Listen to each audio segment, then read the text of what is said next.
Bonjour à tous, bienvenue sur Fréquence Populaire. Bonjour Jacques, est-ce que Bonjour Georges. tout le temps froid? Oui, ça va. Ça Ça va, va. pas trop mal. Bon. Ben, écoute, merci de venir sur Fréquence Populaire pour nous donner tes analyses qui sont très demandées par nos auditeurs. Merci.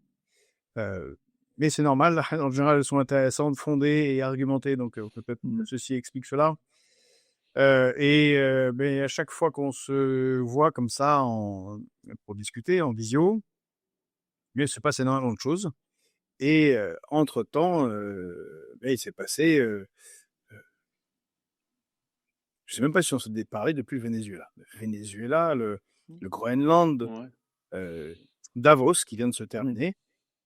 Donc le sommet de la globalisation heureuse. Et bon, comme tu l'avais prédit évidemment il y a quelque temps déjà, cette globalisation, mondialisation disparaît en fait.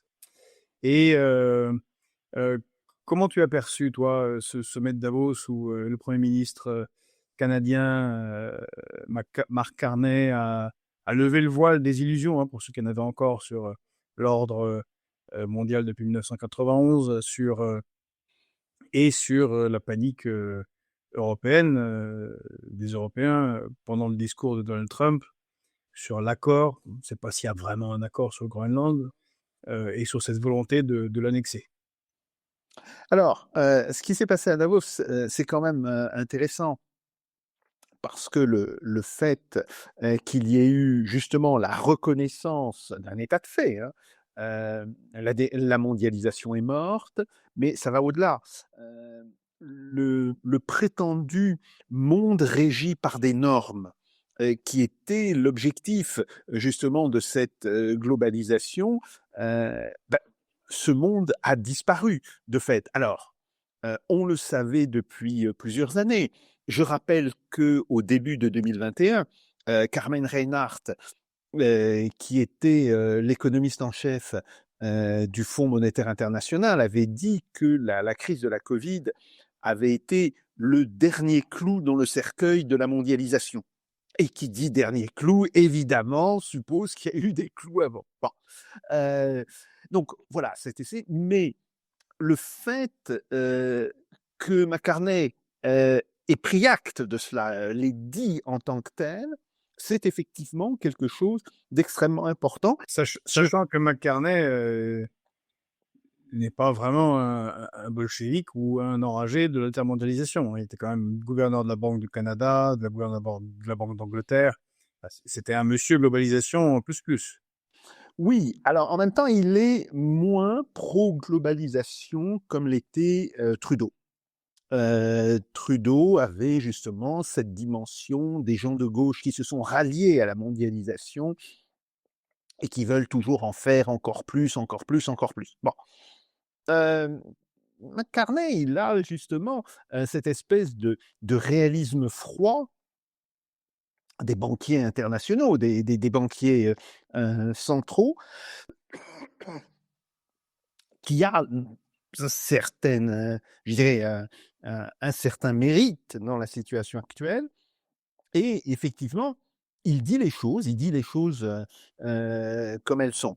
Alors, il n'est pas le premier, bien sûr, il n'est pas le dernier non plus, mais disons que cela change par rapport à tous les discours, je dirais, de complaisance qui étaient tenus depuis maintenant 2 ou 3 ans, alors qu'on sait très bien que on va dans une démondialisation ou déglobalisation. Hein. Et le problème, c'est comme on n'a pas voulu le prendre en compte, eh bien, on y va de manière extrêmement désordonnée, ce qui permet à des gens comme Donald Trump d'avoir un tel poids. Si on y était allé de manière plus ordonnée, en se répartissant d'une certaine manière les rôles, il est probable que Donald Trump n'aurait pas eu l'impact qu'il a eu actuellement. Oui, ça corrobore d'abord tout ce que tu as écrit depuis très longtemps, et ça corrobore également ce qu'on voit et qu'on analyse ici à Fréquence Populaire, que tu analyses aussi sur les BRICS, qui, eux, se constituent de plus en plus de manière séparée de cette globalisation telle qu'elle a existé, pour tout un tas de raisons, par refus des sanctions, euh, où ça parle énormément de souveraineté, de protection, d'industrie dans chacun des pays membres.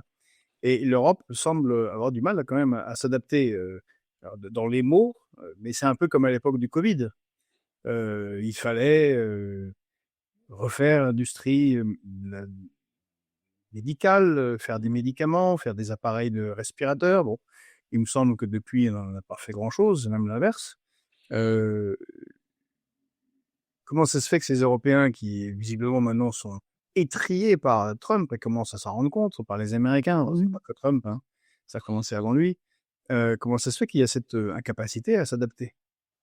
Alors, il y a plusieurs choses. Bon, d'abord, il y a un cadre général idéologique qui consiste à dire un monde régi par les normes, ce serait tellement bien, c'est tellement en théorie rationnel, ça ne l'est pas en fait. Bon, mais c'est tellement en théorie rationnel que pourquoi est-ce que vous ne voulez pas le mettre en œuvre avec nous? Cette espèce, je dirais, de stupeur de dirigeants qui sont persuadés d'avoir raison, qui sont persuadés d'incarner le camp du bien, et qui ne comprennent pas que l'on puisse avoir des opinions divergentes. Bon, ça, c'est un cadre général. Après, il y a des cadres en particulier. Par exemple, le refus de considérer sérieusement les BRICS. Et d'ailleurs, il suffit de regarder la presse française, mais c'est un petit peu la même chose pour la presse allemande. Pour la presse britannique, c'est un petit peu différent déjà, mais bon, pour la presse française, allemande, voire italienne, il n'y a pas d'article de fond analysant les BRICS depuis plus de 3 ans. Alors, il y a des articles de circonstances quand il y a un sommet des BRICS. Ah oui, mais c'est pas si important que ça. Mais les BRICS sont minés par des contradictions internes. On le dit depuis 2005, cela. Et pourtant, les BRICS, ça fait 20 ans qu'ils existent. Donc, on ne veut pas voir l'existence de quelque chose qui est aujourd'hui une véritable alternative justement à ce monde régi par les normes. Et si on ne veut pas le voir, c'est parce que il y a cette certitude chez les dirigeants européens d'incarner le camp du bien et ils ne veulent pas, d'une certaine manière, reconnaître l'existence de quelque chose d'autre. Même chose, par exemple, pour l'Organisation de coopération et de sécurité, l'OCS. L'OCS a été qualifiée d'alliance des dictateurs. Bon, d'accord, ok. Mais quand même, on voit que l'OCS ne cesse de grandir elle aussi. Donc, il faudrait peut-être commencer à y réfléchir. D'ailleurs, l'Inde fait partie de l'OCS, comme le Pakistan. Hein. Bon, et l'Inde, on ne peut pas, je dirais, la balayer d'une main. L'Inde n'est pas un pays qui soit en tant que tel hostile à l'Occident, comme il n'est pas hostile d'ailleurs à la Russie, ni maintenant à la Chine. Bon, l'Inde essaye toujours d'avoir cette politique du juste milieu, mais le fait que l'Inde participe à l'OCS, ça invalide une partie du discours qui dit oh, ce n'est qu'une alliance de quelques dictateurs dans leur coin, etc. Donc voilà, il y a cette espèce de refus d'accepter qu'il puisse y avoir des institutions internationales qui soient l'émanation de pays non occidentaux.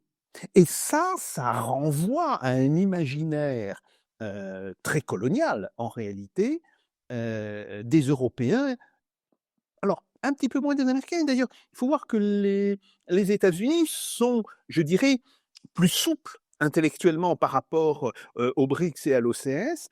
D'abord parce qu'ils ont une véritable puissance mondiale, et ils se rendent bien compte qu'il y a des choses en face d'eux. Mais véritablement, on voit aujourd'hui ressurgir une forme d'inconscient colonial, dans cette espèce de refus d'admettre que les pays autres, pays d'Asie, certains pays d'Afrique, voire des pays d'Amérique du Sud, puissent être à l'origine d'institutions internationales et pas seulement, ou peut-être plus seulement, l'Europe.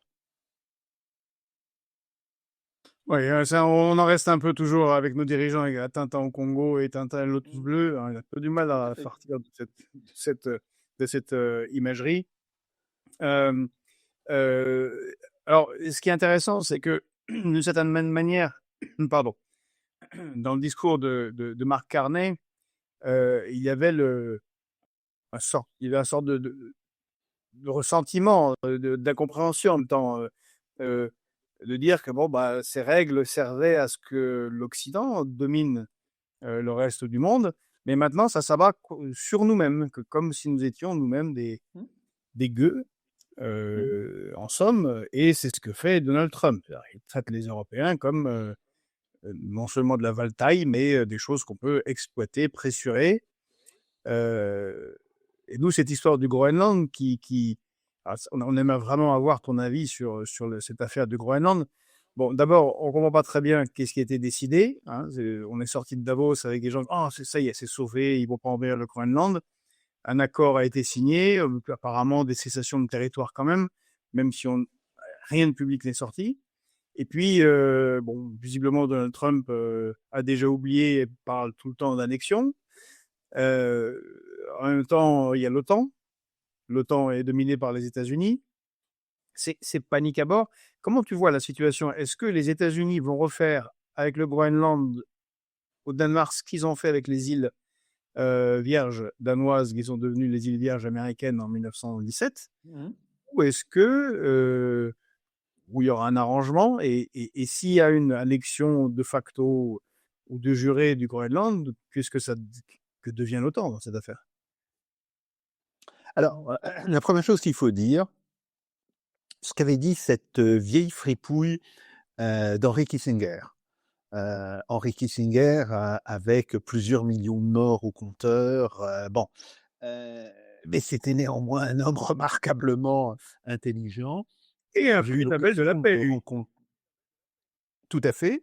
Et que j'ai eu l'occasion de rencontrer en personne quand il est venu en 2018 à l'Académie des sciences de Russie, comme moi d'ailleurs, chercher son titre d'académicien. Bon, faut jamais oublier que Kissinger, il y a des années, je crois que c'est il y a plus de 30 ans qu'il a dit ça, a dit une chose très intéressante, c'est être un ennemi des États-Unis. Ça peut être une chose très compliquée, mais être un ami des États-Unis, c'est mortel à tous les coups. Ah! Alors, s'il y a quelqu'un qui connaît bien la politique des États-Unis, c'est quand même lui. Hein. Ancien directeur du Conseil national de sécurité, il faut pas l'oublier, sous Richard Nixon, etc. Bon, et comme tu dis, c'est par ailleurs une parfaite fripouille avec des milliers de morts, même des millions de morts au compteur. Il est très largement responsable de l'arrivée des Khmers rouges et du génocide qui s'en est suivi. Bon. Donc maintenant, si on reprend cette question du Groenland, il faut toujours rappeler quelques faits de base. 1. Le Groenland, comme le Canada, sont intégrés à la défense des États-Unis depuis, alors pour le Groenland, l'été 1941, et pour le Canada, depuis la création du NORAD, qui est l'institution de défense aérienne et aérospatiale de l'Amérique du Nord, hein, pas États-Unis, justement, et qui est co-géré normalement par les États-Unis et le Canada, et dans lequel, en réalité, les Canadiens sont complètement intégrés au système de défense américain. Bon. Donc, c'est en 1941 que l'ambassadeur du Danemark aux États-Unis propose de sa propre initiative que les États-Unis occupent le Danemark. Et il y a une raison très simple à cela. En avril 1941, on a eu l'épisode du Bismarck. Les États-Unis ne sont pas encore dans la guerre. C'est donc la marine britannique qui essaye d'arrêter le cuirassé allemand. Alors, il faut savoir que ce cuirassé, il était utilisé comme un raider contre les convois. Il devait être utilisé plutôt comme ça. On sait ce qui se passe quand il est intercepté, tiens, dans le détroit du Danemark. C'est quoi le détroit du Danemark? C'est cette étendue d'eau qu'il y a entre le Groenland, l'Islande, voire l'Irlande. Bon, c'est ce qui se passe à cette époque-là. Les Britanniques envoient 2 gros navires de guerre. L'un saute quelques minutes après avoir ouvert le feu contre le Bismarck. C'est le Hood. Vieille mémoire d'ailleurs de ce qui s'était passé lors de la bataille du Jutland en 2016. Le Hood périt pour exactement la même raison. Tous les croiseurs de bataille britanniques ne sont pas assez blindés.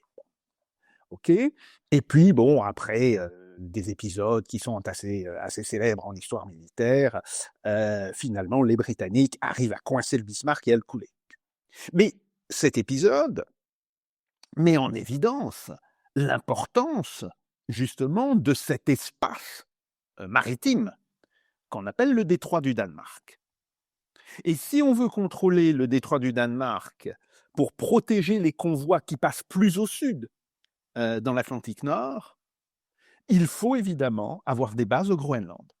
Et c'est pour cela que l'ambassadeur danois, de lui-même, c'est une initiative de l'ambassadeur, hein, va voir le gouvernement américain et leur dit il faut que vous débarquiez au Groenland, il faut que vous occupiez le Groenland, et moi je vous donne au nom de mon gouvernement l'autorisation. Bon, son gouvernement n'est pas capable de donner une quelconque autorisation, puisque le Danemark est occupé par les nazis à cette époque-là. Premier point. Rebelote à partir de 48-49.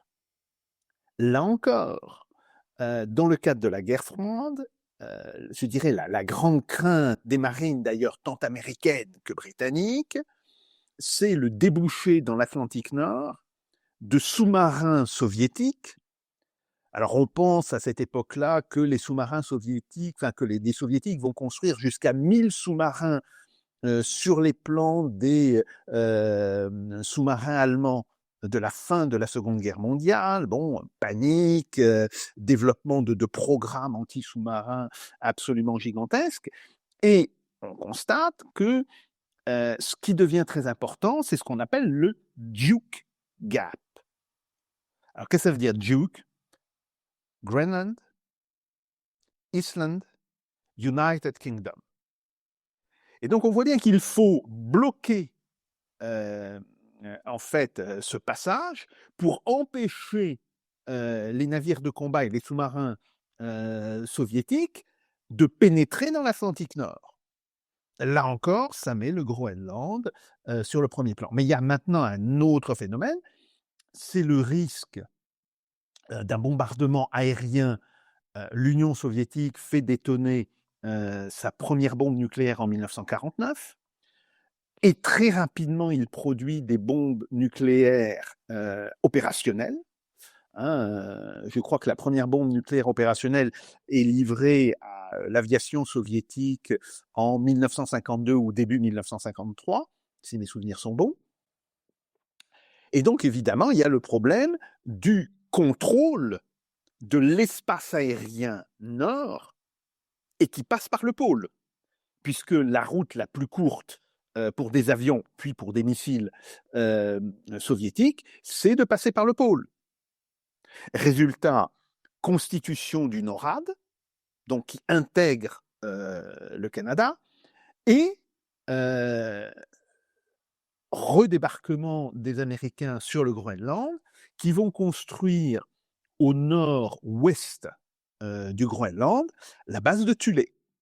Base de Thulé, dont la construction d'ailleurs est décrite dans le livre de Jean Mallory, Les derniers rois de Thulé. Mallory, jeune anthropologue, j'ai bien connu à l'école des hautes études, très vieux, qui fait une traversée est-ouest du Groenland en traîneau, avec d'ailleurs un guide inuit. Et quand ils débouchent sur la côte ouest du Groenland, ils débouchent à peu près au niveau de la base de Thulé, et ils sont évidemment absolument stupéfaits par l'ampleur des travaux, bon, les dizaines et les dizaines d'engins américains, d'engins de travaux publics américains. Bon, les Américains construisent une énorme piste, bon, etc., etc. Bien. Donc, en réalité, en tous les cas, le nord du Groenland est complètement sous contrôle américain depuis maintenant 1950-1951. Bon. Donc, ça ne change rien à la réalité. Faut dire cela.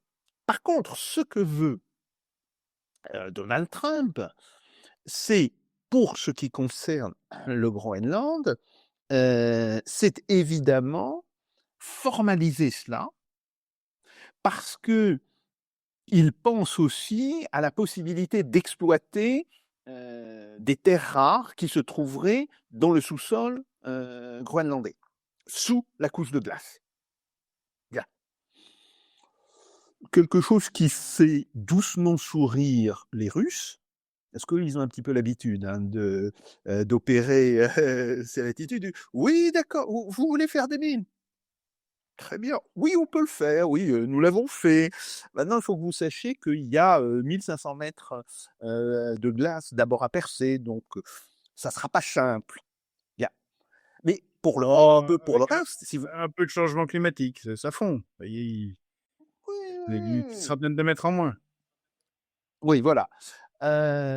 Du point de vue stratégique, ça ne leur fait ni chaud ni froid. Pour la bonne raison que la situation est déjà celle-là, d'une certaine manière. Les Russes savent très bien que la base de Thulé, qui s'appelle maintenant Pifavik, elle a été un petit peu dégradée en importance.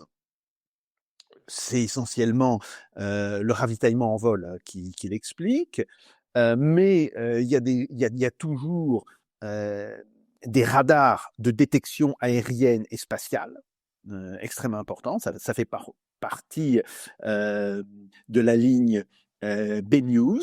Bon.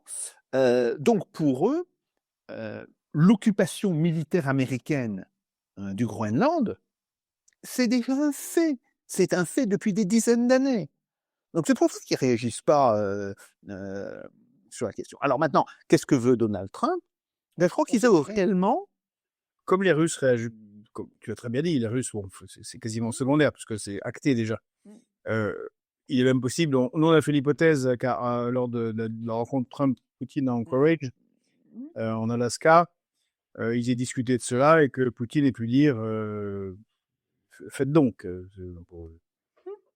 tant que vous ne nous embêtez pas chez nous, au moins. Oui, oui. Oui, mais ça, si on veut, c'est quelque chose qui est complètement acté par les Russes. Bon, par contre, il faut effectivement regarder le projet de Trump. Et le projet de Trump, il a effectivement à la fois un volet extérieur et un volet intérieur. Et pour ces deux volets, il serait effectivement important que les États-Unis obtiennent le contrôle complet du Groenland. Alors, après, est-ce que, bon, ce qu'il est en train de négocier, c'est l'équivalent d'un bail amphithéotique, donc de 99 ans, couvrant toute une série de zones au Groenland, dont la zone de Pifavik, donc de Thulé, l'ancienne base de Thulé, qui serait élargie, bon, on parle de plus de 1500 km², parce qu'il veut installer de nouveaux radars, de nouveaux systèmes de détection, bon, etc. Oui, il peut le faire. Bon. Mais je pense que pour des raisons intérieures, il aimerait bien se présenter comme le président qui a agrandi les États-Unis. Et c'est vrai qu'il y en a, enfin, depuis un siècle, il n'y en a plus en réalité. Donc le dernier, effectivement, c'est Woodrow Wilson, avec l'acquisition des îles Vierges qui ont été achetées au Danemark. Bon. On va acheter avec un pistolet sur la tempe, hein, quand même, parce que bon, en Oui. gros, Oui. c'est vrai que là, c'est pas pareil. Les îles Vierges, c'est tout petit, hein, 3-4 îles, enfin 2 îles Oui. principales. Et là, le Groenland, c'est le quart des États-Unis, hein, quand même. Oui, tout à fait. Non, c'est C'est énorme. 2 millions de kilomètres carrés. C'est énorme. C'est 2 millions de Incapable. kilomètres. Voilà, c'est 2 millions de kilomètres carrés. Alors, ça va lui permettre de dire, oui, maintenant, nous sommes, avec le Canada, le plus grand pays de la planète, etc. Mais concrètement, c'est une région qui est inhabitable, ou habitable avec d'énormes difficultés. La population est toute petite, 55 000 habitants, dont pratiquement, je crois, 40 000 Inuits. Il y a quand même quelques Danois, hein, qui vivent là-bas. Et si on veut faire des installations permanentes, ça demande de dépenser beaucoup d'argent. Vraiment beaucoup d'argent. Bon, Oui, on pourrait ce dire, ça permet, dans une vision un peu impériale, de Donald Trump d'être comme la Russie, parce que la Russie a un énorme territoire qui lui aussi est très compliqué à creuser, tout à à fait. occuper, c'est la plus grande partie de la Russie. Est inhabité pour l'instant. Absolument. Alors après, Pourquoi pas les, tout, hein. oui, les Russes ont l'expérience d'une grosse ville minière, Norilsk, d'une grosse ville minière située donc dans ces régions extrêmes. Et Norilsk, c'est probablement l'installation humaine qui ressemble le plus à ce que serait une base sur Mars.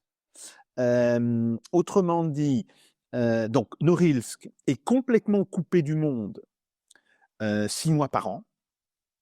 L'été, on charge tout le minerai qui a été travaillé, hein, parce que il y a une mine de nickel, et une mine d'antimoine, enfin, il y a pas mal de choses. Donc, on charge tout ce minerai sur des barges qui descendent le fleuve, qui arrivent à l'océan glacial arctique, où ils sont chargés dans des cargos. Les 10 cargos eux-mêmes déchargent des provisions, du matériel pour Norilsk, mais tout ça ne dure que 6 mois. Et au bout de 6 mois, c'est bloqué. Et donc, à Norilsk, il y a des cultures hydroponiques, donc des cultures hors sol, hein, bon. Il y a même des fermes avec des vaches, mais toujours dans ces conditions hors sol, etc.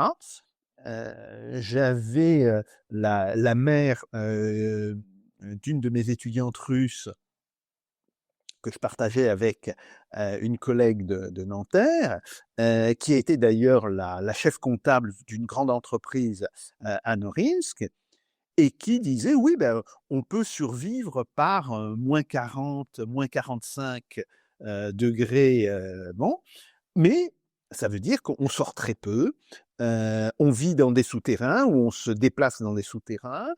Quand on utilise la voiture est elle-même branchée sur le secteur pour que la batterie ne s'épuise pas immédiatement à cause du froid. Bon, il y a toute une série de techniques, bon, qui sont maîtrisées par les Russes.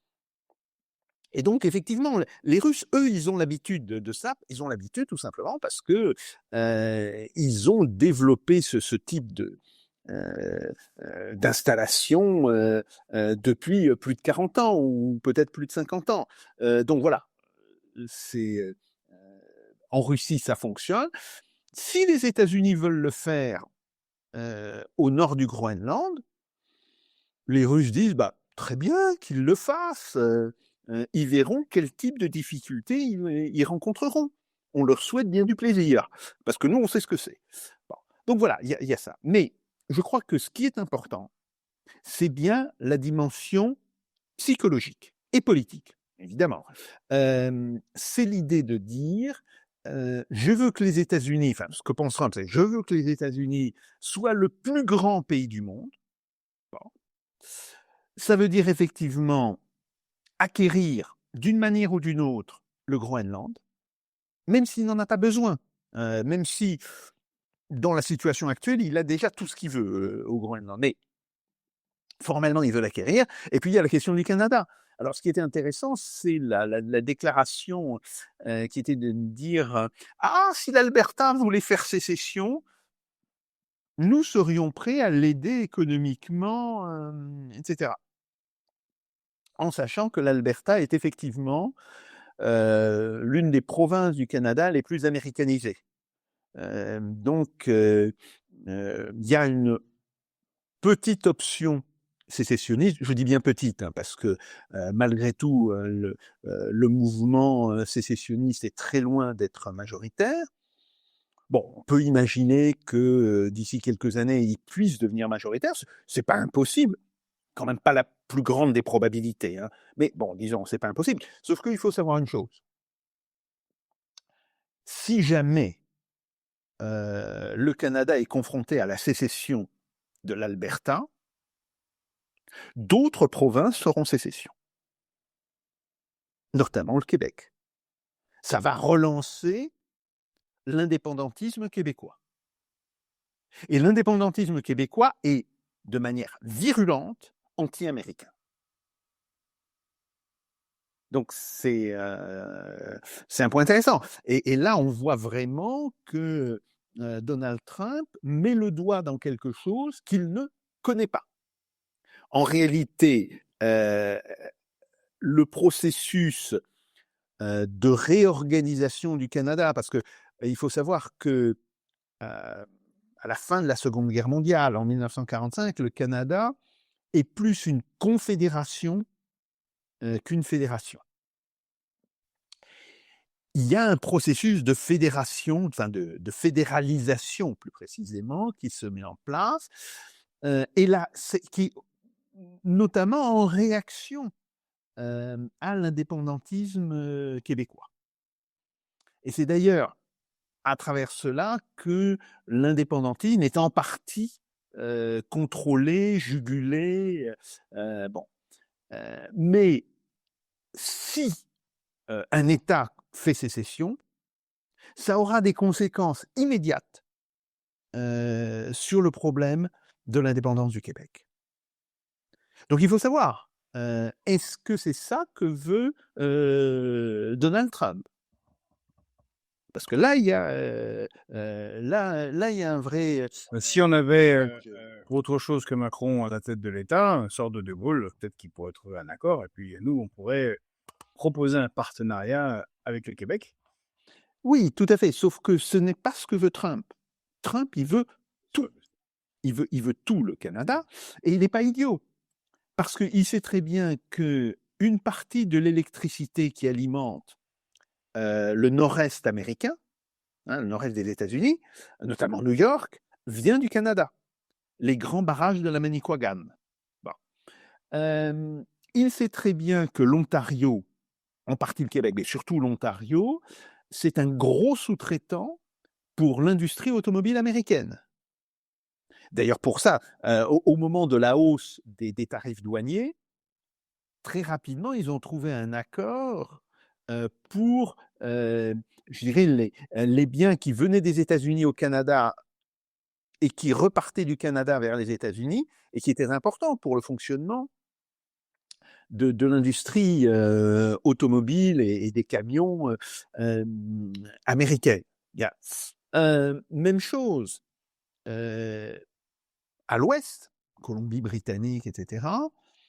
On a des niveaux de développement importants, mais qui sont, eux, très liés au bassin Asie-Pacifique, et en réalité à la Chine. Donc, là, on voit bien que Donald Trump n'a pas conscience de la complexité du problème et de la complexité de la construction politique du Canada.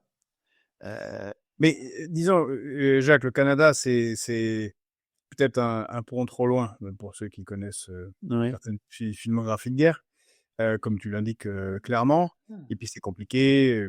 Mais par contre, là, le premier pont, je reviens à ma question initiale, c'est le Groenland.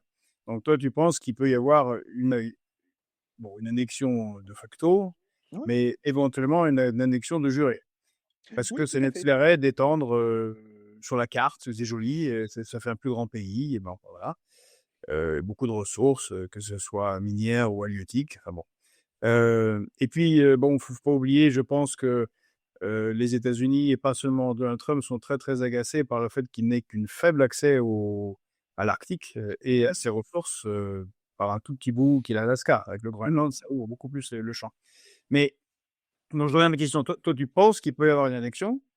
Et à ce moment-là, si l'OTAN et les Européens, ça peut pas fonctionner, l'OTAN, avec une annexion, ou alors il faut vraiment une capacité d'avaler des couleuvres qui peut-être même est au-delà de ce que peut supporter un Mark Rutte. Est-ce que c'est réellement vrai? Je pense pas parce que, bon, d'abord, très clairement, personne ne va mourir pour le Groenland. Faut le dire. On a envoyé, je sais pas, 15 soldats, hein, des chasseurs alpins, mais c'est très clair que ils n'étaient pas là pour tirer sur les Américains. Alors maintenant, on reprend en France la thèse de Trump. Ah oui, mais c'est pour nous protéger des Chinois et des Russes. Comme si les Chinois et les Russes menaçaient le Groenland. Il faut être sérieux. Les Russes, évidemment, ils savent que le Groenland, c'est, je dirais, un actif stratégique important des États-Unis. Ça l'était avant l'annexion. L'annexion ne changerait rigoureusement rien à la question. Et il faut rappeler d'ailleurs un épisode que presque tout le monde a oublié.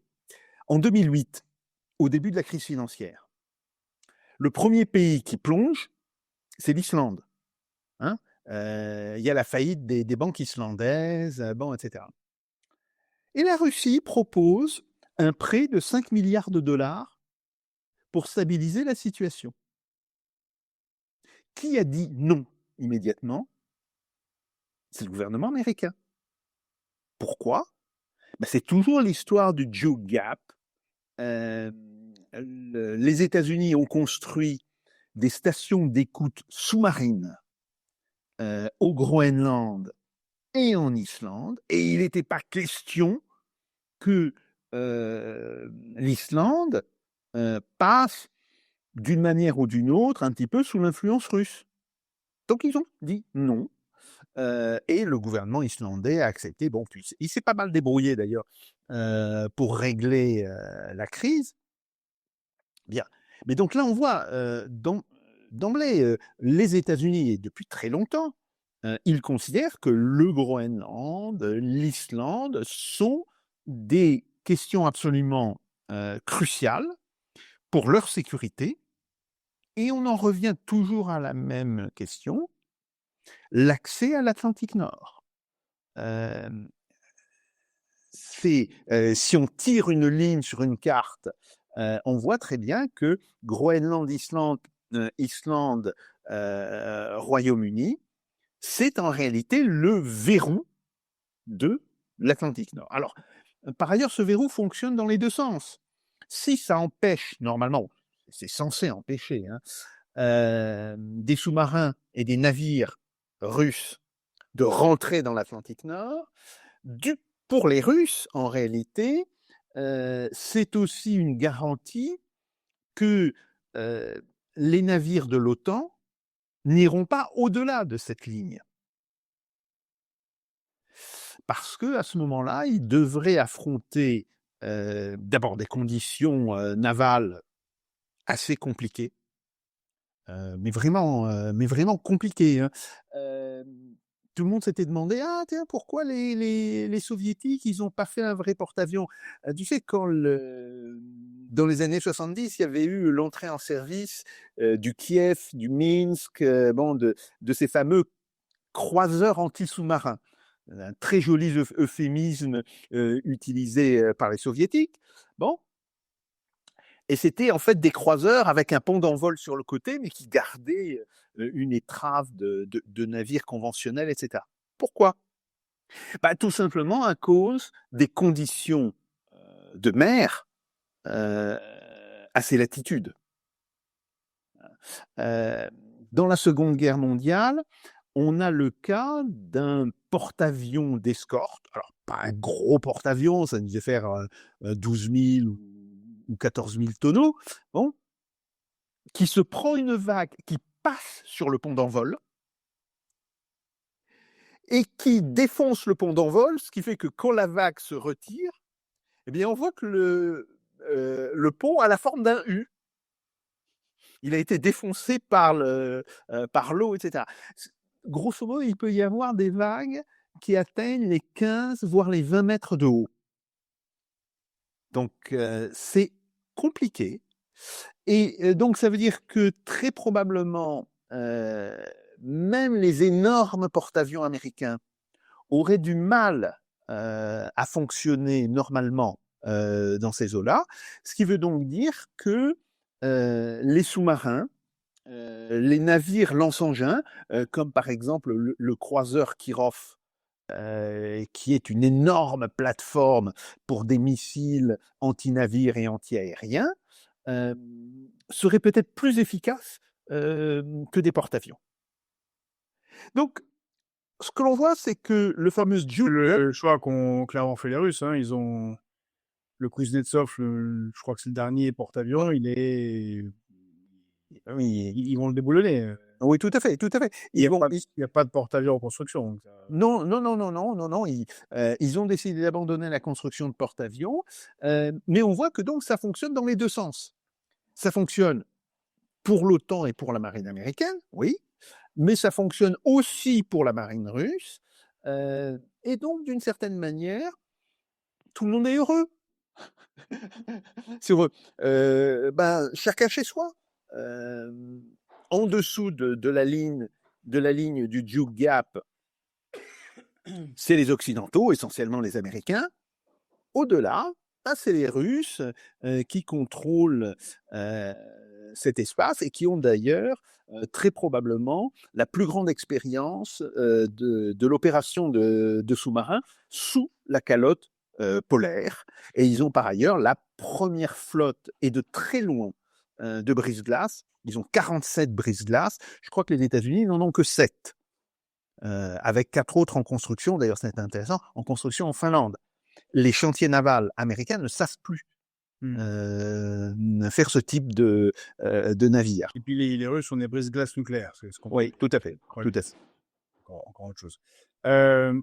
Bon, juste avant qu'on passe à la Russie, puisqu'il y a plusieurs sujets intéressants à la guerre en Ukraine, quand même, j'arrive pas à avoir ton avis.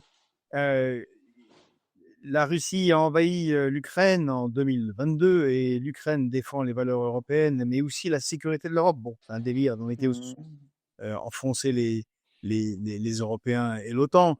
Et il faut se préparer à la guerre à venir avec la Russie. Et le général Mandon l'a bien dit, il faut préparer la jeunesse à mourir sur le front Est pour empêcher la Russie d'envahir l'Europe, ce qu'elle va bientôt faire. Comment l'OTAN peut tenir si, in fine, les Russes n'y font rien? Et de l'autre côté, c'est le chef de l'OTAN qui envahit un énorme territoire appartenant, de facto, au Danemark, qui est dans l'Union européenne. Même avec les très très bons propagandistes, c'est quand même difficile à faire avaler à Madame Michu. Non, syndrome de Stockholm. Syndrome de Stockholm classique. Alors que c'est évident que c'est Trump qui menace le Danemark. Le gouvernement du Danemark a repris le discours de Trump, a dit non, non, nous sommes menacés par la Chine et par la Russie. Bon. S'ils veulent croire ça, d'une certaine manière, c'est leur droit, ça fait rigoler les Russes. Je ne sais pas ce qu'en pensent les Chinois, je ne sais même pas si les Chinois ont noté ça. Bon, et ça ne change strictement rien. Donc ça veut dire que d'ici 1 an, peut-être moins, on va ouvrir de véritables négociations. Alors, soit Trump est pressé et ces négociations vont tordre très sérieusement le bras aux Danois, soit il accepte d'attendre jusqu'à la fin de son mandat, bien, et il y aura de toutes les manières une forme de cession. Alors après, je ne sais pas quelle est la forme que juridiquement ça prendra. Hein. Est-ce que ça sera un bail amphithéotique sur l'ensemble du Groenland? Est-ce qu'il y aura une somme formelle donnée au gouvernement du Groenland, donc qui vendrait au gouvernement danois qui vendrait le Groenland? Bon, est-ce que ça serait dans le cadre d'une indépendance du Groenland? C'est toujours possible. Hein. Bon, il y a plusieurs hypothèses possibles, mais sur le fond, il ne fait pas de doute pour moi que Trump va aboutir à ses fins. Comme il ne fait pas de doute pour moi que cela ne changera rien à la réalité des choses. Nous sommes déjà dans une situation où les États-Unis ont en réalité le contrôle militaire total du Groenland. Bon, ce que veut faire Trump, c'est essentiellement pour des raisons de prestige. Ça ne change rien à l'équilibre stratégique dans le Grand Nord. Voilà. Ok, très bien. Bon. Bon, pendant ce temps-là, la guerre, elle, en Ukraine, continue. Il y a une forme, bon, une impression de petite pause dans les mouvements ce dernier mois, même si Seversk est tombé il y a maintenant un mois, c'est quand même un gros nœud, grosse avancée sur Zaporizhzhia. Mais avant que de parler de cette guerre d'attrition, à nouveau, la Russie est au bord de l'effondrement, si j'ai bien compris, parce qu'elle aurait vendu 71% de ses réserves d'or. Et que cela montre l'impossibilité pour les Russes de financer la guerre et que donc bientôt c'est la fin. Et qu'ils seront incapables de financer la guerre. Bon, je te pose la question, parce que mais je sais très bien, moi, la réponse, mais ça va intéresser les gens qui lisent ça à droite à gauche. Qu'en est-il? Ça vient d'une confusion entre... Alors, il y a 3 stocks d'or. Il y a le stock de la Banque centrale, c'est ce qu'on appelle les réserves de change. Il y a le stock du ministère des Finances et il y a le stock du fonds souverain, le fonds pour les générations futures, bien, qui est un petit stock. De fait, le gouvernement russe a décidé que le fonds souverain devait céder son stock d'or. Donc, il a vendu ce stock d'or. Il l'a vendu à qui? Au gouvernement. Bien. Mais le stock de la Banque centrale et le stock du ministère des Finances, ils sont constants et il semble qu'ils s'accroissent assez régulièrement. Alors, je ne dis pas en valeur, parce que de toutes les manières, à cause de la montée du cours de l'or, évidemment, les sommes montent de manière importante. On a calculé que les réserves valorisées en dollars, hein, je précise bien, les réserves en or valorisées en dollars ont pris 200 milliards depuis 2 ans et demi. 200 milliards. Bon. Ce qui représente grosso modo l'équivalent des sommes sous séquestre en Europe. Bien. Mais par ailleurs, la Russie, il faut toujours se souvenir, est l'un des plus gros producteurs d'or du monde.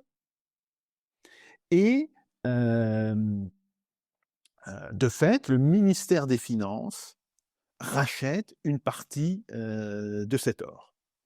Ce qui lui permet d'en revendre une partie quand il en a besoin pour couvrir des frais particuliers. Mais donc voilà, on est dans une situation où les réserves valorisées en dollars, je le précise bien, ont augmenté d'environ 30%, et elles ont pris 200 milliards de dollars. Et là, on ne parle que des réserves de la Banque centrale. On ne connaît pas exactement le montant, par exemple en tonnage, des réserves du ministère des Finances.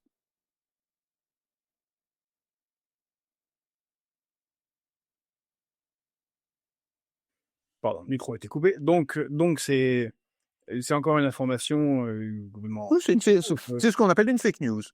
C'est ce qu'on appelle. Alors, donc ils se sont vendus même une partie de l'or, donc du fonds pour les générations futures, tout à fait à terme. Mais le Voilà. stock d'or lui-même, d'ailleurs, c'est quand même très intéressant parce que c'est un des éléments que, bon, je crois que tu as été un des très rares à en parler et qui est absolument incompris. C'est que pendant 10 ans, enfin depuis 2014 avec la Chine, il y a eu d'énormes achats d'or des deux côtés, sûrement en prévision du chambardement du monde et que les choses doivent être. D'ailleurs, ils ont énormément de réserves, contrairement à nous. Les Oui, Chinois, tout à fait. plus en nourriture, en engrais, en pétrole, Absolument. enfin, ils peuvent tenir longtemps en fait. C'est ce qu'on appelle les stocks stratégiques et Voilà, les stocks et les stocks stratégiques. en Europe, c'est zéro, il n'y en a rien. Tout à fait. Alors les stocks stratégiques, couvrent approximativement 18 mois de consommation et dans le cas, des stocks, de change, de la banque centrale, ils couvrent l'équivalent de 22 mois d'importation. 22 mois, c'est presque 2 ans. D'importation. Donc oui, voilà, c'est des stocks absolument colossaux. Je signale d'ailleurs que, et c'est en fait ça qui est un bon indicateur, le cours du rouble est toujours très élevé. Moi, je suis frappé, hein, depuis en fait fin novembre, début décembre 2024. 2024. Le cours du rouble est remonté. Et globalement, il reste à un niveau très élevé, ce qui fait d'ailleurs que si on calcule le taux de change réel, alors je m'explique, le taux de change réel, c'est par rapport à la différence des niveaux d'inflation avec les États-Unis. Bon, l'inflation russe a été plus importante que l'inflation américaine. Ça, il y a aucun doute là-dessus. Donc, ça veut dire que le rouble se déprécie de fait. Donc, en tenant compte de cela, malgré tout, le rouble s'est réapprécié d'environ 10%, je dis bien 10%, par rapport à la fin janvier 2022, donc avant le début de la guerre. Ce simple fait montre qu'il n'y a aucun problème de balance des paiements. Et ce que l'on constate, c'est que non seulement la balance commerciale de la Russie, elle est toujours largement excédentaire, mais ce qui est plus intéressant, c'est que la balance des paiements est, elle, beaucoup plus excédentaire qu'elle ne l'était au précédent. Pourquoi? Une partie de l'argent qui sortait de Russie était liée aux profits réalisés par les entreprises étrangères en Russie. Donc, il y avait, si vous voulez, il y a une cote, rapatriation des profits, et on voyait que il y avait toujours, jusqu'en 2022, beaucoup d'argent qui sortait de Russie, mais c'était tout à fait normal, puisque les Occidentaux avaient pas mal investi dans l'industrie russe. Il y avait toute une série d'entreprises étrangères qui avaient des filiales en Russie. Tout ceci disparaît au premier semestre 2022. Et on voit que les investissements occidentaux en Russie continuent de baisser d'ailleurs depuis le premier semestre 2022 et qu'il y a aujourd'hui un véritable excédent massif des avoirs russes à l'étranger par rapport aux avoirs occidentaux ou étrangers en Russie. Or, ces avoirs russes en étranger rapatrient une partie de leurs profits. Ce que ne font pas, ou ce que ne font plus, les avoirs étrangers en Russie, puisqu'il y en a maintenant très peu. Et donc, tout ceci explique pourquoi les flux de capitaux se sont à peu près inversés et pourquoi on est toujours avec une balance des paiements qui est largement positive. Et en réalité, c'est cet excédent de la balance des paiements qui explique la réévaluation en termes réels et même en termes nominaux hein, d'ailleurs, du taux de change du rouble. Bon, voilà, ça c'est une réalité. alors même chose, il y a de temps en temps des informations tout à fait inquiétantes qui circulent sur le prix du pétrole, et chaque fois qu'on vérifie sur la table des prix du pétrole, on voit que c'est faux. Par exemple, Bloomberg avait publié hier une information comme quoi le prix du brut Urals était tombé à 54 $. J'ai vérifié, c'est faux, il est à 63,5. Donc là encore, il y a constamment une circulation de fausses nouvelles. Et la meilleure manière de savoir ce qui se passe en réalité, c'est de regarder les chiffres, que ce soit sur le cours du pétrole, etc. Il y a des sites qui sont très bien organisés là-dessus, et on a tous les documents. Oui, bon, tout le monde ne peut pas faire ça, Jacques. Tout le monde ne comprend pas les tableaux et les chiffres. C'est pour ça que les gens viennent écouter ici Jacques Sapir pour savoir ce qui se passe réellement. Et que c'est bien quand il y a un spécialiste qui comprend le fouillis des chiffres. Et voilà. Mais en tout cas, cette affaire de l'or est extrêmement intéressante parce que c'est le fonds souverain pour le futur Ouais. qui vend à son propre gouvernement alors que les stocks sont colossaux et que de toute façon, la Russie a fait du rouble.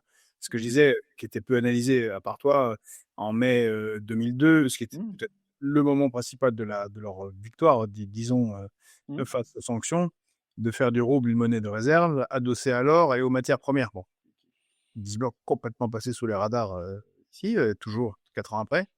Mais bon, c'est comme ça. Alors, par contre, sur le front, guerre d'attrition, donc il y a un petit gel là sur la dernière semaine des avancées, de que ce soit sûrement en raison du climat aussi. Et côté, par contre, côté attrition, en termes de bombardement et d'attaque, c'est massif. C'est-à-dire que je ne sais pas si ça prépare une opération de printemps, si Zaporijjia risque de tomber. Enfin, est-ce qu'ils vont aller sur Kramatorsk? La question est posée, mais selon toi, non, c'est toujours aussi de la prévision. Et puis ils sont tenaces, les Ukrainiens. Combien de temps ça peut tenir dans des conditions où, quand même, on n'en parle pas beaucoup ici, mais le maire de Kiev, Klitschko, a demandé aux habitants de partir de Kiev. Et c'est un tiers de la population, 600 000, plus de 600 000 personnes qui ont quitté la ville en 6 semaines. C'est un exode absolument colossal. Tout à fait. C'est violent. Tout à fait. Alors, ce qui est important, c'est qu'il y a une véritable offensive aérienne des Russes sur le système énergétique ukrainien. Système énergétique ukrainien qui est à la fois militaire et civil. Il est militaire dans la mesure où il permet le fonctionnement de l'industrie ukrainienne. Maintenant, ce système permet aussi le fonctionnement des grandes villes. Le chauffage, la lumière, les adductions d'eau. Quand il faut des pompes électriques pour envoyer l'eau dans les grandes tours d'habitation. C'est moins vrai pour les petits immeubles ou pour les maisons dans les faubourgs de Kiev, mais pour les grands immeubles qu'il y a, mais ils sont très dépendants de l'énergie électrique. Bien. D'ailleurs, pour le futur, les eaux stagnantes qui gèlent parce qu'elles sont plus chauffées dans des bâtiments de 20 à 30 étages, autant dire qu'il faut tout démonter, parce que ça explose, il faut tout refaire. Non. C'est une catastrophe. Hein. Bon, alors, il faut bien voir que les Russes avaient commencé à détruire des centrales thermiques avec des missiles. Ils se sont rendus compte que c'était long, que c'était lent, et qu'en fait, ça ne touchait pas réellement. Disons, oui, bien sûr, ça affaiblissait le système énergétique ukrainien, mais pas de manière décisive. Et donc, et comme ils connaissent parfaitement le système énergétique ukrainien, c'est le leur, en réalité. Ils se sont rendus compte que une très grosse partie du système électrique est dépendant de lignes qui sont des lignes à 750 kV. Et donc, ils ont décidé d'attaquer les transformateurs avec des drones. Pourquoi? Parce que la défense antiaérienne ne peut pas protéger tous les transformateurs. C'est impossible, il y en a trop. Il y en a trop. Donc, les Russes, en fait, ont fait exploser une grosse partie des transformateurs et aujourd'hui, la capacité en courant de l'Ukraine est de 34% par rapport à ses besoins. Grosso modo, ils ont un tiers seulement. Qu'est-ce que ça implique? Tout d'abord, ça implique l'arrêt de l'industrie. Et on estime aujourd'hui que pour la métallurgie, il n'y a que 20% des usines métallurgiques qui ont du courant. Parce que on peut, par exemple, apporter du courant à un quartier avec des groupes électrogènes. Mais sur des usines, c'est autre chose, c'est autrement plus compliqué. Et ça demande des capacités de courant énormes. Comme par ailleurs, ce sont les lignes électriques qui sont attaquées, la fourniture de courant par les voisins de l'Ukraine, Pologne, Hongrie, etc., ne joue plus. Cette fourniture de courant, elle avait un sens quand les Russes attaquaient les centrales, mais pas quand ils attaquent les lignes. Quand ils attaquent les lignes, en fait, c'est en réalité un système logistique qu'ils sont en train de détruire. Donc, une grosse partie de l'industrie ukrainienne est actuellement bloquée. Même chose, par exemple, il y a toute une série d'usines qui construisent des drones, qui réparent du matériel militaire, qui sont à l'arrêt, et qui sont à l'arrêt tout simplement parce qu'elles n'ont pas de courant. Bon. Après, évidemment, ça a des conséquences dramatiques sur la population. On sait que, bon, pour Kiev,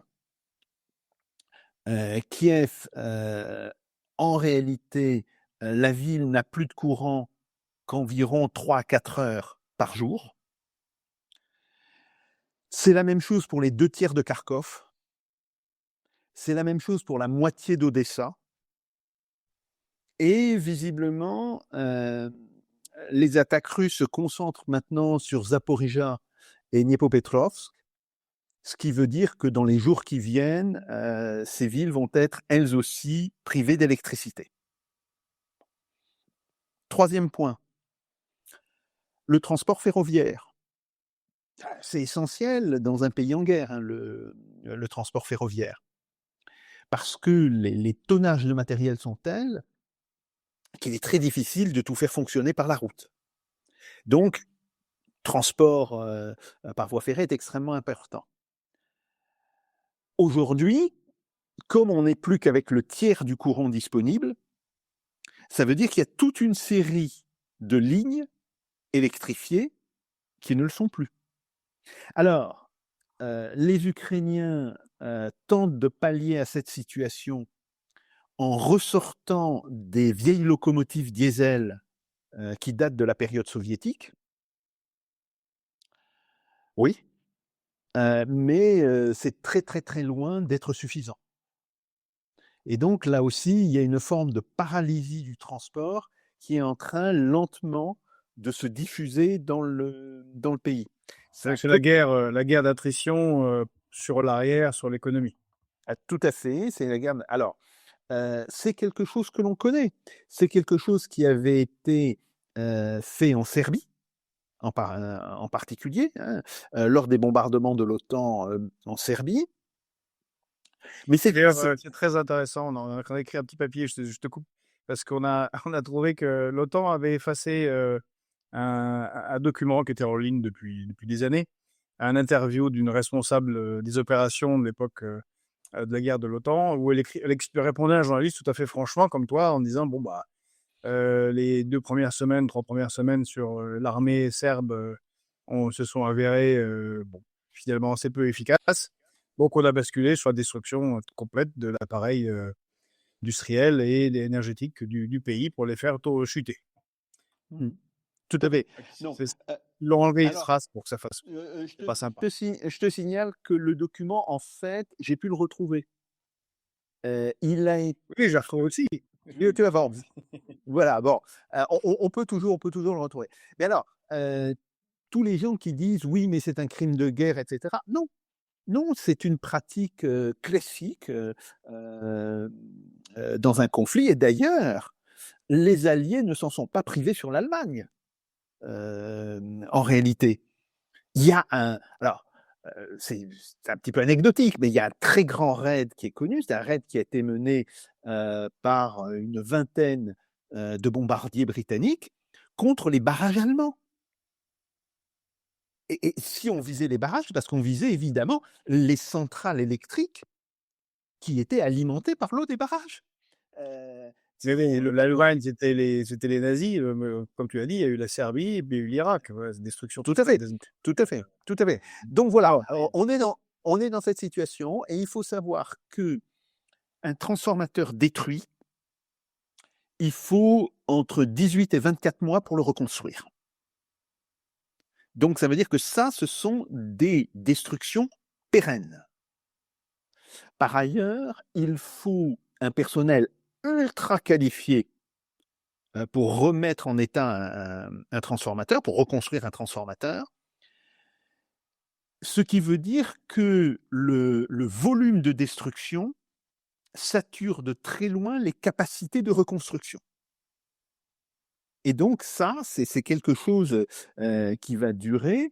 Alors, il y a une étude tout à fait intéressante qui a été faite par un spécialiste des questions stratégiques et des questions énergétiques d'ailleurs, et qui estime que si on continue au rythme actuel, la paralysie gagnera l'Ukraine vers le mois de mars. Et on peut se demander si ce n'est pas ça l'arme secrète des Russes. Parce que s'il y a effectivement ce type de paralysie, alors paralysie qui touche l'industrie, paralysie qui touche une grande partie des transports, qui force une partie de la population à quitter des immeubles qui sont inhabitables. Bon, alors, en plus, il y a le froid, mais même quand il fera moins froid, les immeubles n'ont plus d'eau. Donc, ils ne sont tout simplement plus habitables. Bien, est-ce que ce n'est pas ça l'arme sur laquelle comptent les Russes pour provoquer une forme de capitulation de l'Ukraine? Et je pense que c'est en réalité une arme encore plus efficace que ce qui se passe sur le front. D'une certaine manière, c'est la situation du Japon en 1945. Les États-Unis avaient réussi à isoler le Japon d'un point de vue maritime. Le blocus américain, alors qui était fait par des sous-marins qui détruisaient les cargos qui amenaient des produits au Japon, en minant les ports, avec une offensive de minage qui a saturé les capacités de déminage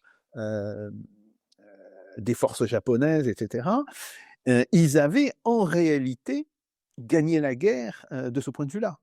Bon, les Japonais ne voulaient pas l'admettre pendant tout un temps, mais c'est une réalité. La capacité de production d'armes au Japon avait brutalement chuté à partir du début du printemps 1945. Parce qu'il n'y avait plus d'énergie, il y avait plus de charbon qui arrivait au Japon. Bien. Et il y avait des problèmes de famine qui commençaient à se manifester dans toute une série de régions du Japon. Je me demande si ce n'est pas ça que visent actuellement les Russes, c'est-à-dire obtenir d'une certaine manière une forme de chaos au moindre coût humain pour eux. Parce que dans ce type d'offensive stratégique contre le système énergétique, ils emploient des drones, ils emploient des missiles, ils n'emploient pas des hommes. Par ailleurs, on a apparemment, on en parle fort peu, mais visiblement, il y a un blocus actif naval maritime d'Odessa. ce qui n'était pas encore le cas, ce qui était la réponse du berger à la bergère. Alors ici, on a fait beaucoup les choux gras dans les médias des attaques sur les navires russes civils, parfois étaient kazakhs ou turcs. Bon, ça posait quelques problèmes, mais la réponse était le blocus de facto. Là, maintenant, il me semble, d'Odessa, ce qui renforce cette hypothèse que tu émets de sorte de boa constrictor qui, petit à petit, étouffe sa victime avant de la manger.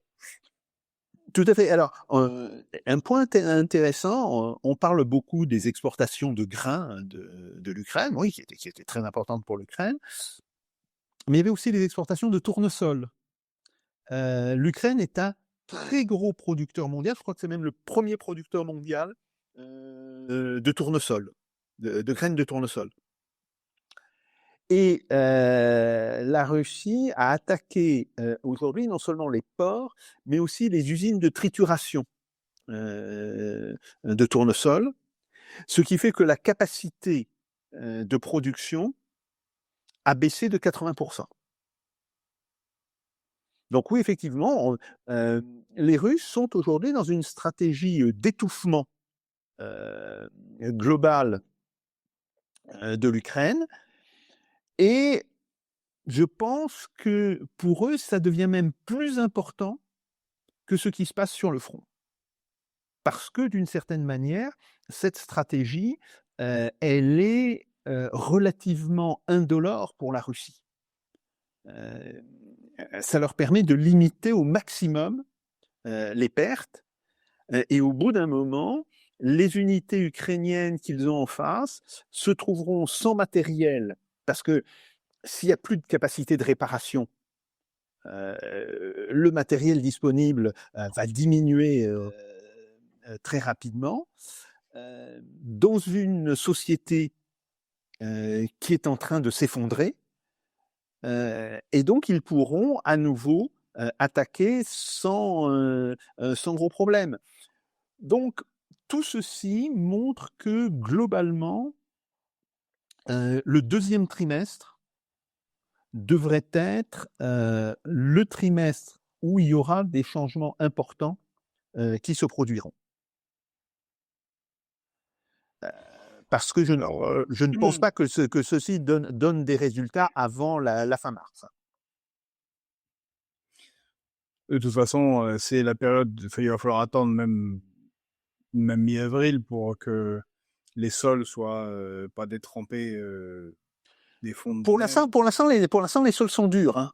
Les sols sont durs parce qu'ils sont gelés. Oui. Ils sont gelés. Hein. Plus ou moins, parce qu'apparemment, ça a compliqué ensuite. Ça a été un hiver pas si froid que ça, donc bref. Passons sur ces détails. Il semble quand même qu'il y ait une potentiel offensif sur Zaporizhia qui n'est pas très bien défendu et qui, de toute façon, est globalement sur la rive est du Dniepr. Donc, la situation n'est pas bonne pour les Ukrainiens, mais tout se passe en Europe, quand là aussi il y avait un voile d'illusion extrême. C'est-à-dire que il n'y aura pas de paix, il n'y aura pas de cessez-le-feu. De toute façon, les Russes n'en veulent pas, et puis ils font très peu confiance. Mais les Européens leur donnent tous les arguments possibles et il n'y a aucun accord. Il y a eu le prêt de 90 milliards qui ne sera évidemment jamais remboursé par la Russie, donc il le sera par les contribuables européens. Et puis encore, il y a une recherche de 50-60 milliards à envoyer.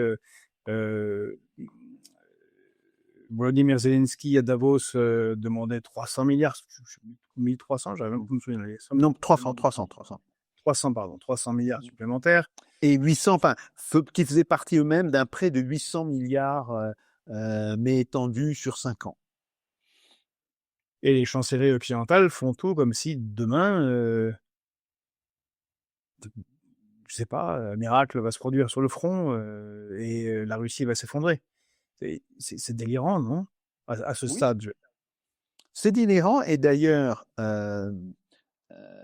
dans le Financial Times, il y a eu une tribune extrêmement intéressante qui dit: «Et si la Russie avait gagné?»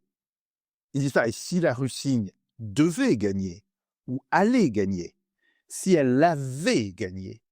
Le temps du verbe est important.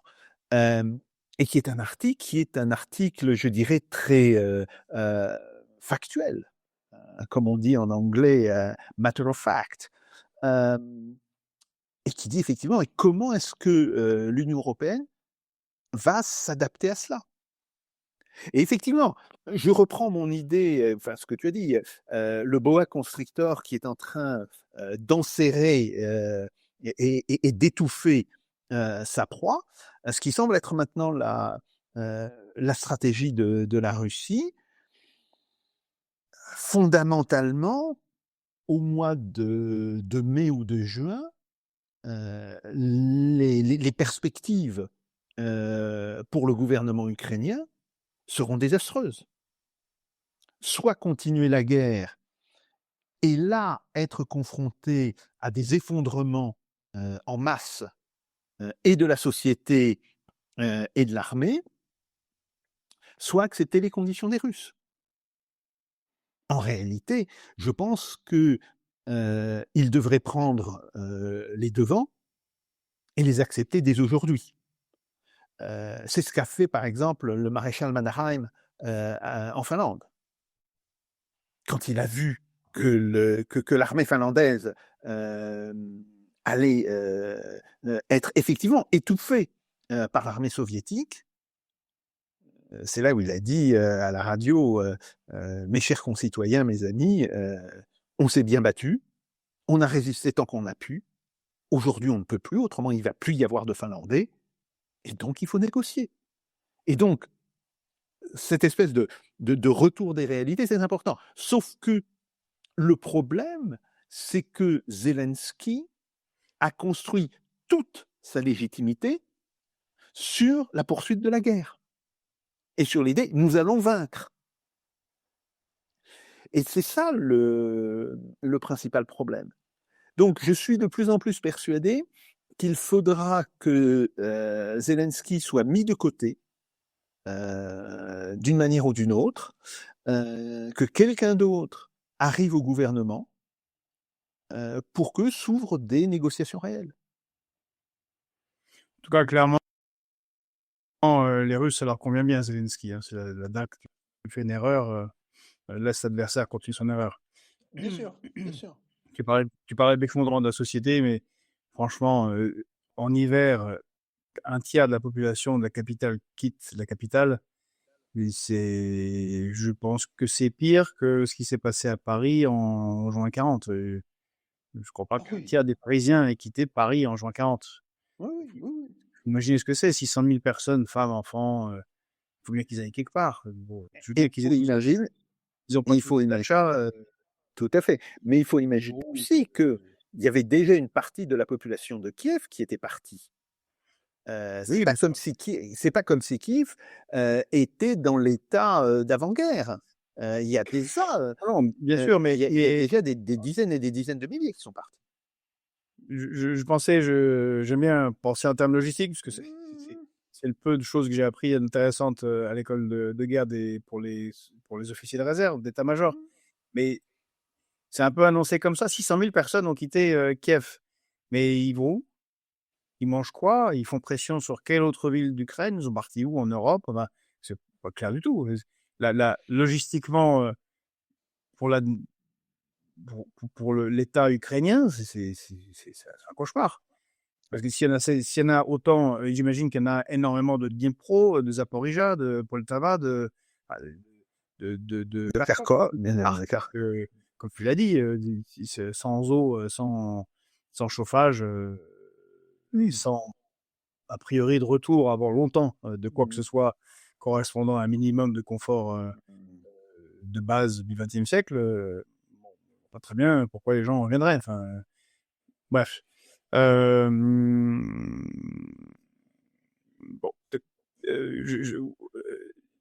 j'ai du mal quand même, après je vais te laisser tranquille, le temps passe. J'ai du mal à imaginer comment, parce que ce que tu dis, c'est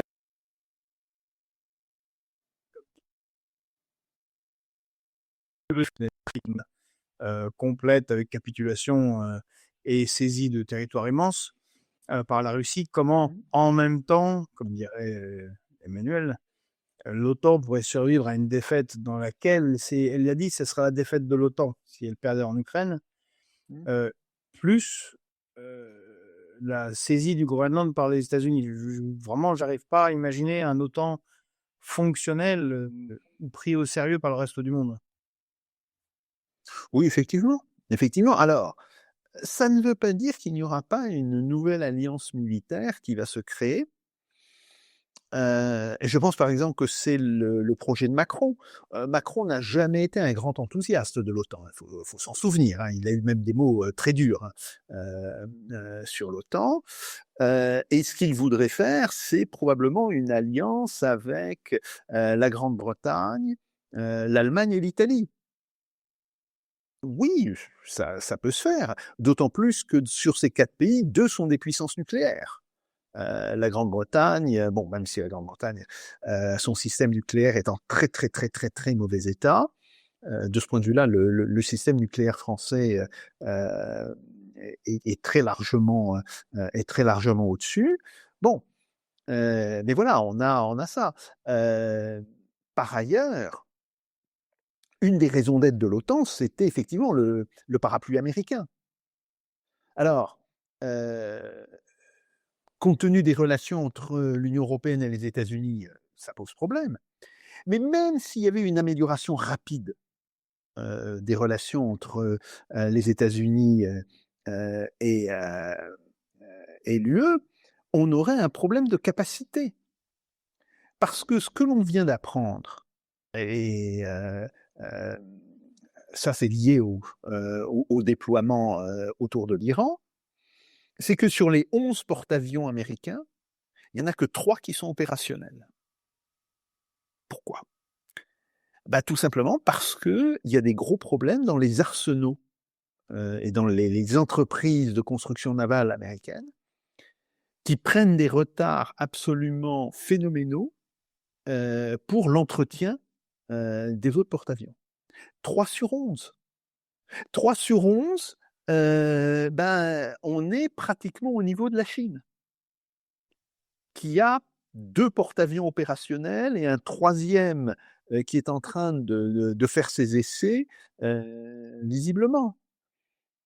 Alors même si, ils arrivent à passer de 3 à 5, d'ici la fin de l'année, on n'est plus du tout dans le niveau, du rapport de force, peut-être qu'on l'a sur le papier.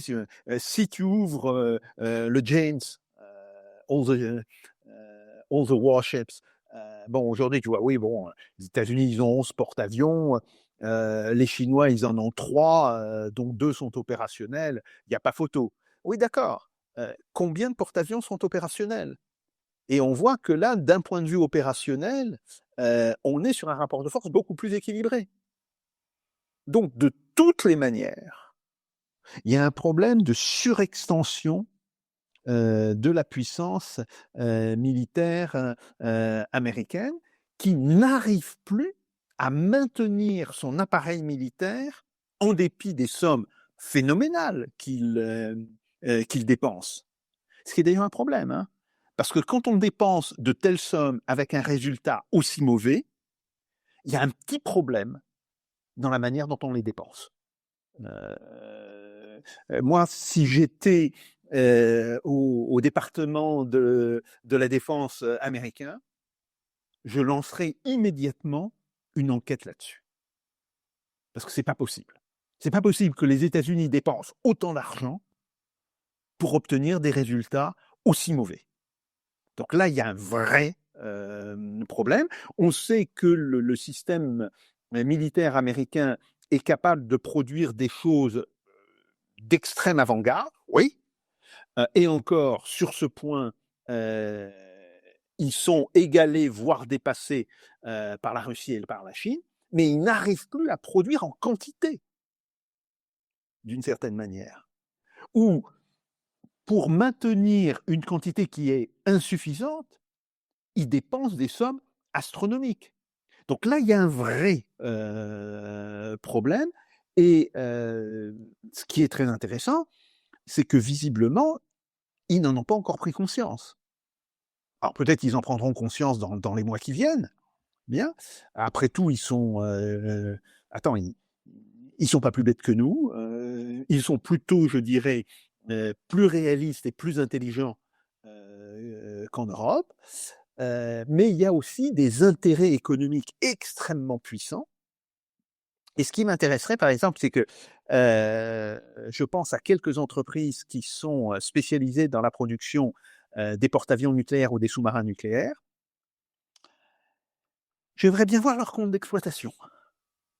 Et j'aimerais bien voir leur taux de profit actuellement. Parce que j'ai l'impression que tout l'argent qui est dépensé a surtout servi à propulser vers le haut le taux de profit qu'à produire, je dirais, de l'équipement militaire. Donc il y a aussi ça derrière la situation actuelle. C'est que les États-Unis qui bombent le torse, bon, etc., mais ils bombent le torse devant des puissances de deuxième, voire de troisième ordre. Quand il s'agit d'affronter une puissance de premier ordre, ça devient tout de suite beaucoup, beaucoup plus compliqué. Et donc ça aussi, c'est un problème par rapport à l'équilibre du monde.